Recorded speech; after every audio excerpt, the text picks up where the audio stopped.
তো যারা এখনো নতুন আছেন আমার চ্যানেলে, অবশ্যই চ্যানেলটি সাবস্ক্রাইব করবেন এবং ভিডিওটি শেয়ার করে দিবেন।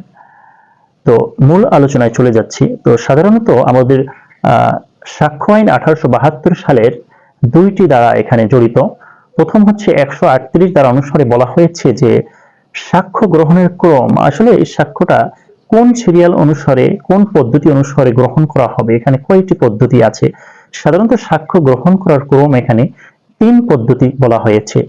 প্রথম হচ্ছে এক্সামিনেশন ইন চিফ, যেটাকে আমরা বলছি হচ্ছে জবানবন্দি, সাক্ষীর জবানবন্দি রেকর্ড করে। ঠিক আছে, এটাকে আইনের ভাষায় বলা হয় এক্সামিনেশন ইন চিফ, বাংলায় বলা হয় জবানবন্দি।